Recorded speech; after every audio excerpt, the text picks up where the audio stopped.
Sometimes it's really hard to find the words to condense what is going on in the world or in my mind into some pithy saying or catchy introduction or even an hour podcast. Everything's really heavy right now for a lot of people, including myself.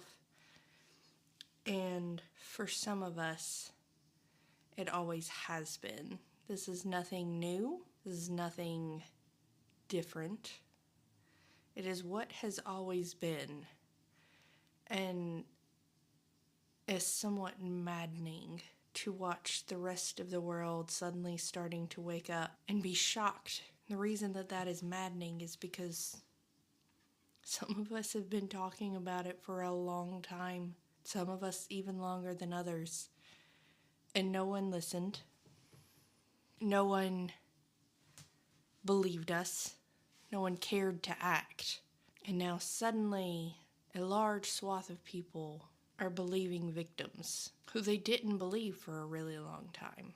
And that just brings everything down even heavier for those of us who have been victims of sexual abuse as a child, to see that it took you getting pictures and graphic details and hearing a man admitting to doing it before you would believe us, because women and little girls are somehow not believable to you. And there's that extra trauma, that extra wounding that is happening to so many of us, seeing that you're finally believing because a man told you it was true. Hi, welcome back to the podcast. I'm your host, Naomi, and this is Mosaic in Progress.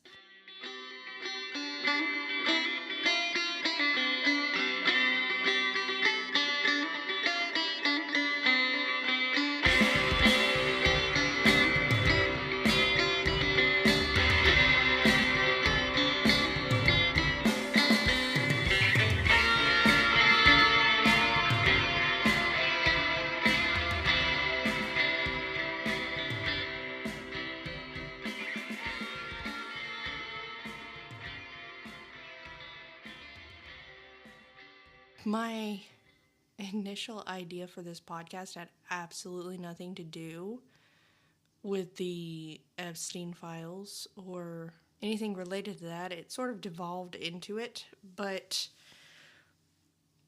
the thing that initially prompted my writing and my notes was the idea of the imperfection of spiritual leaders.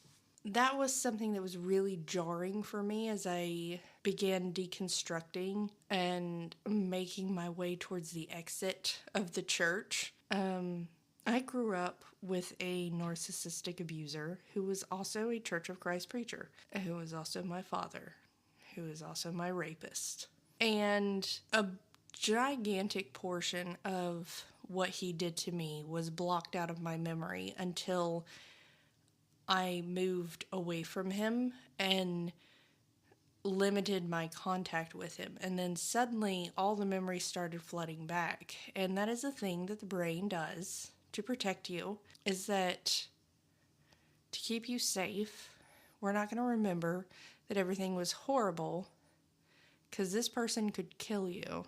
And they seem to have threatened to do so. So we're just going to think of them as benevolent and we're going to fawn all over them instead so that we can survive. The brain is an incredible organ and it does so many amazing things to protect us. The downside of that is that some of the things that it does to protect us don't hold up well in a court of law, and people don't believe you, and people think you've made things up, and people accuse you of making things up. People accuse you of fabricating things. And so once you have escaped whatever abusive situation you're in, when you start to remember, people think you're dramatic, or people think you're crazy, or people think you're lying, or people just really don't take you seriously. People think that it's totally safe to bring their kids around someone who raped you, and they can't understand why you have really big feelings about that. My own sisters told me they believed me and still allow their children to have a relationship with this man. It's maddening. But I did not see the crumbling of the facade of perfection of anyone except my father in the Christian church until after I had already left it. That happened quite viscerally for me, though, seeing the Southern Baptist Church and the Catholic Church. That happening was before I left the church, but I was raised in the Church of Christ, which thinks the Catholic Church is just evil incarnate anyway. So I never held them in high regard prior to leaving the church anyway. So it was like, yes, of course those perverts were doing perverted things. That's not surprising. It wasn't anything that affected me emotionally greatly, except that I did feel, of course, sympathy for the victims, but I didn't have any kind of crisis about these church leaders doing awful things because I was raised to believe they were terrible, awful people anyway. But when I began my deconstruction and started entering spiritual circles, esoteric circles, witchcraft-related circles, I started encountering these spiritual leaders who many of them did not truly have the experience that they claimed that they had, and I did not realize that until they had decided they wanted nothing to do with me. And there's been multiple of them, and the thing that I find interesting is the pattern within all of them, in that they seem to have all left one faith or another and found this spirituality that they are teaching on, and then they decide that they can make a living doing it. This is going to be their livelihood. This is how they're going to pay their bills. And it seems that at the moment that they decide that, they lose their soul from the work, and it becomes very ego-driven. They start using ChatGPT, for example, in, this modern age, or they decide that if you're not following them, you don't really support them, or if you're not purchasing from them, you don't truly support them. And I don't mean this to contradict my last video that I did, where I talked about who supports you and who doesn't, and who's your friend and who isn't. But I have seen people become combative over, if you're not buying my product, you don't really support me and you don't love me. Even if it's not a product that's for everyone, even if it's not a product that's affordable. And the idea that their work is worth more than someone else's work, and it's not available for barter because their work is worth so much more, and so they won't barter for someone else's work for the same amount of work and experience. And I've been really bothered by that in a way that I think a lot of people are bothered by watching church leaders be brought down by their own sin.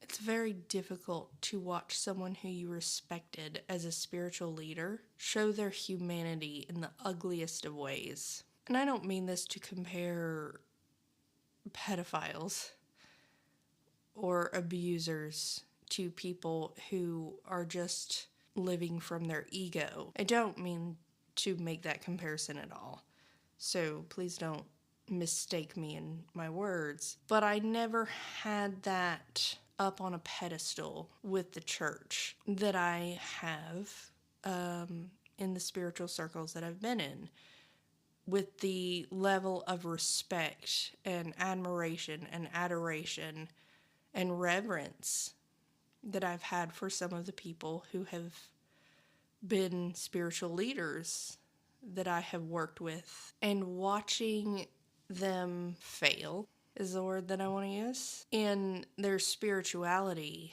and just be fully ego-driven has been heartbreaking for me in every instance that I've encountered it. But I think that maybe that was the point. I think that that was the lesson that they were ultimately teaching me.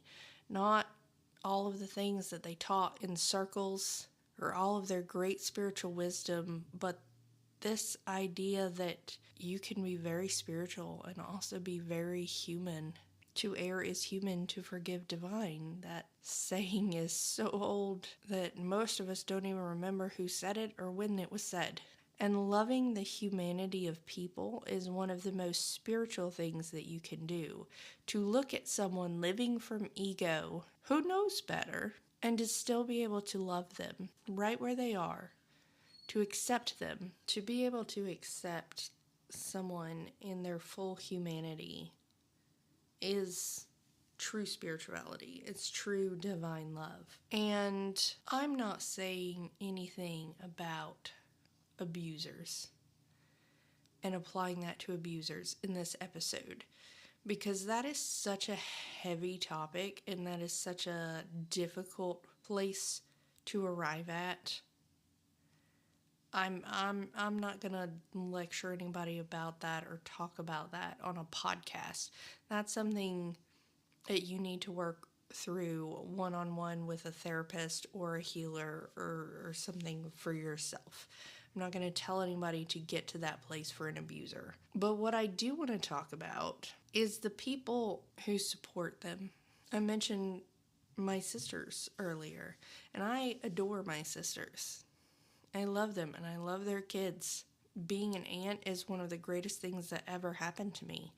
But my sisters don't care to protect their children from the influence of a pedophile. And I have to live with that because I've had so many conversations that just don't go anywhere. And they have the idea that they're teaching their children to love. They have the idea that they can protect them as long as they're within their sight, which is just insane to me, because why would you want to have your kids around a pedophile? Why would you want to? Why would that be a good idea to you? Like, oh, as long as I'm watching him and he can't do anything, it's fine. Why would you want them around him in the first place? That's crazy to me. But I love my sisters. And I think so much about this idea that so many people have. I hear it so much from people who are more politically left-leaning.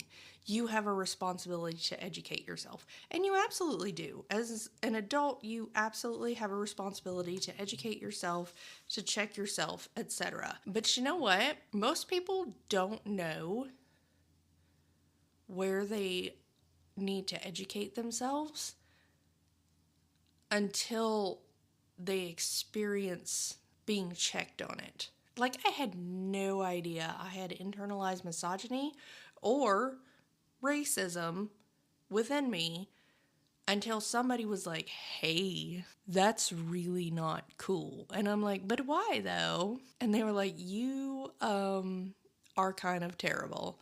In the nicest way that they could say it. I mean, the people who checked me in such kind and loving ways, and I'm so grateful to them. And I think about them all the time when I see my friends on the left trying to check people on the right by telling them they're the worst person in the world or something to that effect. Like, you're a monster. You're a pedophile supporter. Like, nobody's gonna hear you're a pedophile supporter fully believing that they're not that and be like, oh, I should examine myself. Like, we really don't think about how we talk to people or what our end goal is. I think so many people, and this is not to the left or to the right, it's everyone. People want to be right more than they want to convince people. People want to be right more than they want to form solidarity. People want to be right more than they want to change minds. And I saw this so much when I was working in politics on the right wing. And I've seen the exact same mentality on the left wing. And what's really ironic is I see the same mentality coming from both sides of the political spectrum, with the established political parties, both the Democrats and the Republicans, telling everyone who has full moral consciences about issues and about how the system is fucking us over. I've seen the exact same rhetoric from both sides of the aisle saying, you have to get in line though. You have to vote.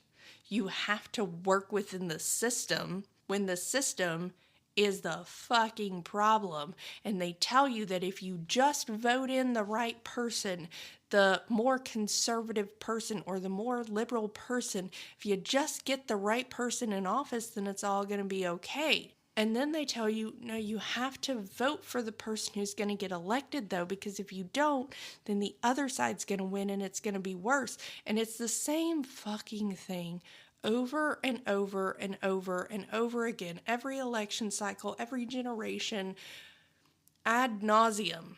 And nothing really changes except the rich get richer and the powerful retain power and take more of it from the people each time that they have the chance, and we descend further and further into fascism with this very weird socialist construct that's not socialist enough to actually help anyone, just enough to where the people who are against socialism will keep voting for the Republicans to try to end socialism. And we're all on the ground with boots on our necks, completely ignorant of what's going on around us because we've bought into the propaganda. And we think that all we gotta do is go down and flick a few switches at the ballot box or fill in a few circles and everything's gonna get better.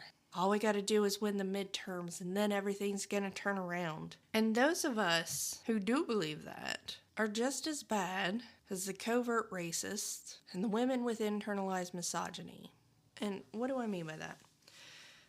I heard someone recently call Pam Bondi the kickstand of the patriarchy, and I will be using that term forever and ever, amen, to refer to women with internalized misogyny who support the men who are abusing the women, who support the men in systems of power who use their power to harm women and little girls. And when I have been watching these clips of the footage of Pam Bondi's testimony, it very unfortunately reminded me of a lot of my friends, those who have internalized misogyny. And I have a lot of friends with internalized misogyny, and I love them very dearly.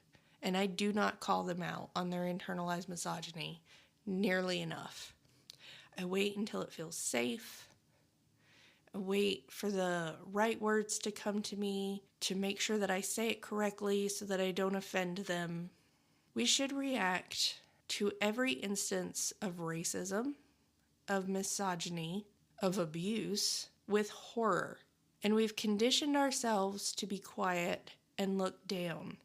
I've seen recently a lot of comments on posts on social media to remind people that Zionism is not Judaism, that it's not the same thing.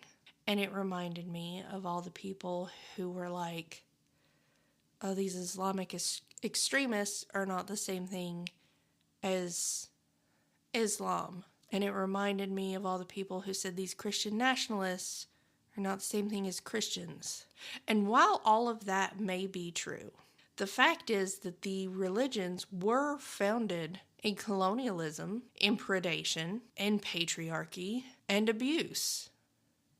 And while there may be people who took the original teachings of the original teachers and have made something good out of it, how was Christianity formed?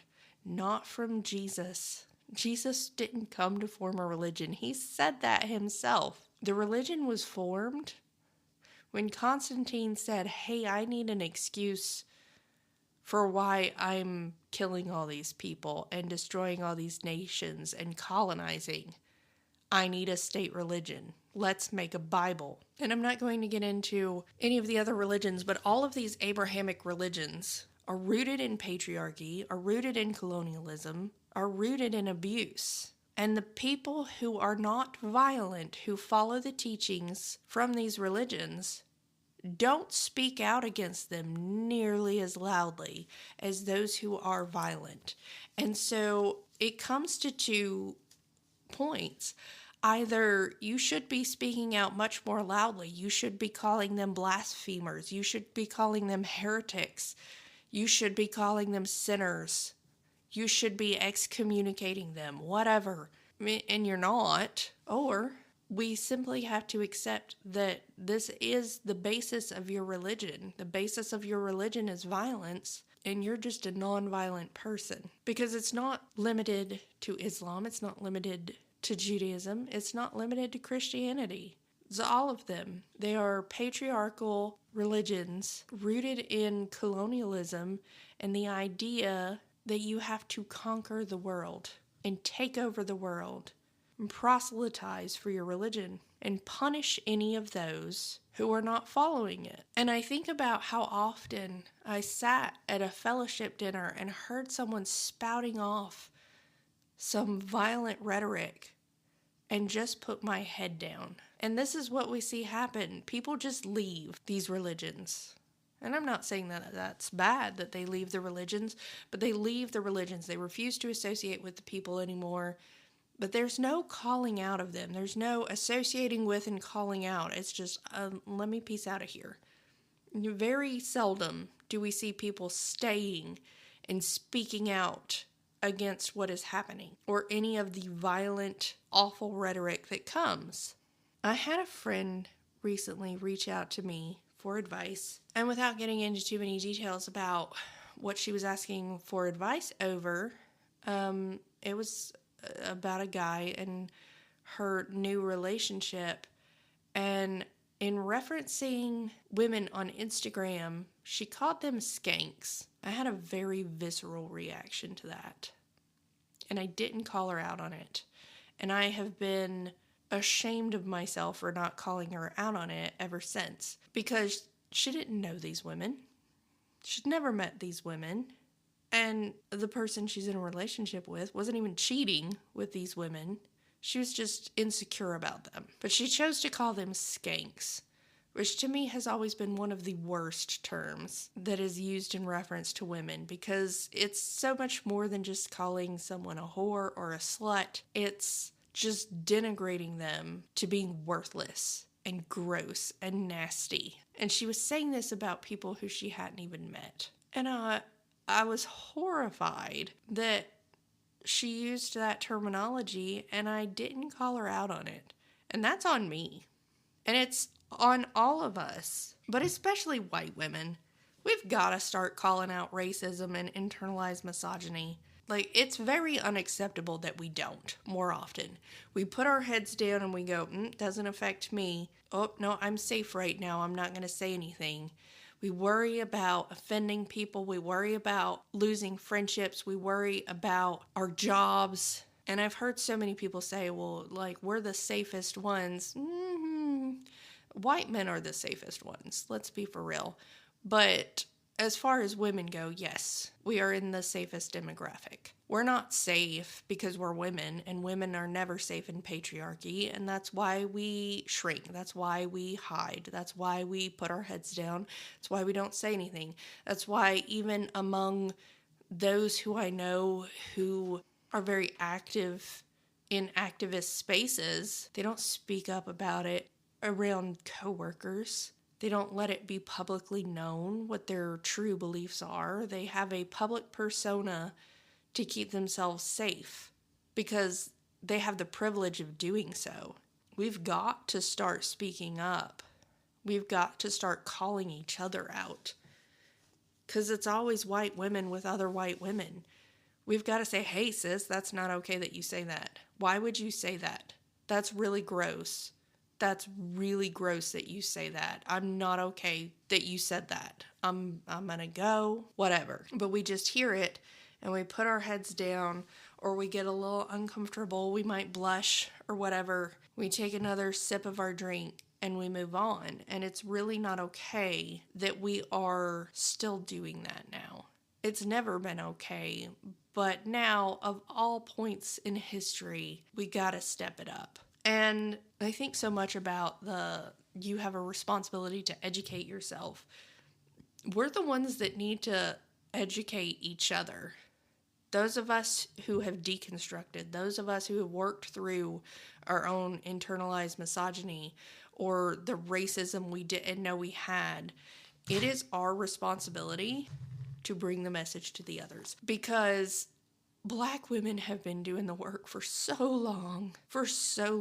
It was Black women who checked me and did this completely unpaid labor to help me become a better person. They didn't have to do that. It is now my responsibility to pass it on to others, just as it is anyone else, white women specifically, to pass it on to the rest of the sisters and the men. But I truly do think that, because I hear so often, not all men, and I'm not like that. Well, if you're not like that, you need to be speaking up more. You need to be really uncomfortable all the time around misogynistic men, or they should be uncomfortable around you. There should never be, if you're a good man, there should never be a single man who feels comfortable making a misogynistic joke around you, making a comment about a woman's body around you. If they are, you're not doing enough. And that goes for the women too. White women, if there is any white woman who feels comfortable making racist or internalized misogynistic comments around you, you're not doing enough. Because the very least we can do is to speak up to our social circles and check them where they're wrong. Many centuries ago, the systems of most of the world were monarchy and colonialism, and those came with the idea of the divine right of leadership, of ruling. God, whoever the God was, gave this leader their authority, and so you had to submit to it, and whatever they said was as if God said it. And then the Enlightenment period happened, and democracy started taking hold across the world, and then we had capitalism. And capitalism is just another form of colonialism. It's just a lot more covert. We don't realize it. And capitalism comes with the idea that everything is based on merit, superiority. People have wealth because they're better than you. They're smarter than you. This idea of superiority. And so those who are wealthy and those who are in power are where they are solely based on merit. And people believe this, just as they believed in the divine right. That if you're super wealthy, well, it's because you're so much smarter and so much more capable and such a great businessman. It's not because you have exploited your workers. It's not because you cheated. It's not because you found a way to get government subsidies or tax breaks or anything like that. It's definitely because you're superior. And we have this idea of the moral superiority of wealth, and that plays into everything. A while back, I watched the series on Hulu called The Great that was about Catherine the Great, and it is a fictional series, so I'm not bringing it up for historical accuracy, but there's a scene where her husband, Peter, is in bed with his mistress, and she comes into his bedroom and finds him with his mistress, and he asks her to join them, and she looks shocked and horrified, and he said, "Do not look at me with your peasant morality." And this was a thing that was very common, this idea under monarchies, that peasants had different morals, that they were so much more strict and uptight. And without getting into all of the reasons why of that, it's a thing that we still have today. There's common people morality and there's rich people morality. And that's why somebody like Jeffrey Epstein can run a sex trafficking ring and all of his rich and wealthy friends think it's great, whereas the common people are horrified, but not horrified enough to actually do anything. Appalachian morality is very similar to that peasant morality. And I've grown up in Appalachia my entire life. And for generations, my family has lived in the Appalachian region. And there's this idea of a reliance on God that stems from a complete lack of any financial stability or safety or ability to provide for oneself beyond a very, very meager substance. And the Republican Party took advantage of that around the Reagan era. They took advantage of the peasant morality because they found that if they could make issues moral, that they could get more voters, and they would ignore the fact that they were stealing from their back pocket while shaking their hand for their vote. And this has gone on for generations now because most of the Appalachian region got hoodwinked by the Republican Party. And let's be honest, they were hoodwinked by the Democratic Party before that because the Democratic Party doesn't do anything more for the working class than the Republican Party does. They just put on a better show of doing it. Neither party has done anything for us as a people in a very, very long time. And it is high time that we realize, as a people, that the system doesn't work for us.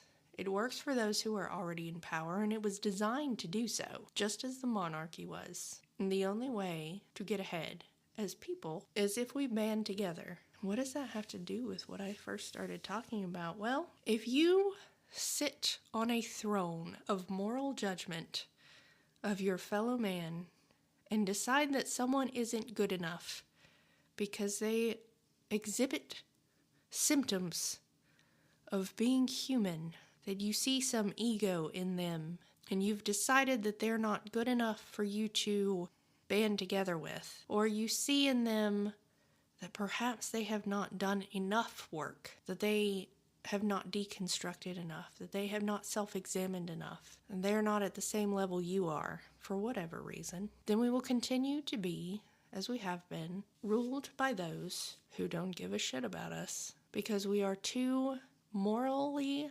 elitist to form solidarity with those who might not be on the same level we are, whatever level that is and however you're gauging it. People making mistakes, whether that be in their actions or their thinking, does not always equate to them being evil. And the sooner that we realize that, and the sooner we come to terms with that, and the sooner we can find forgiveness in our hearts for the humanity of our fellow man, the sooner we can band together to fight against those who truly are evil. I thank you all so much for joining me again this week on the podcast. I hope this has been beneficial to you. This is a little bit different from what I usually talk about, but I hope it was beneficial. I hope you enjoyed it, and I hope you'll join me next week on the podcast as we both continue to work on our mosaic in progress. Reminder that all of my links are at linktree.com/mosaicinprogress. I hope you will follow me wherever you follow podcasts, or I'd really love it if you followed me on Patreon. You don't have to subscribe if you don't have the money. I understand these are tough economic times, but it would be great to be able to interact with you all over on that platform and stop giving money to Spotify and Meta and all of the other billionaires. I will see you all next week. I love you.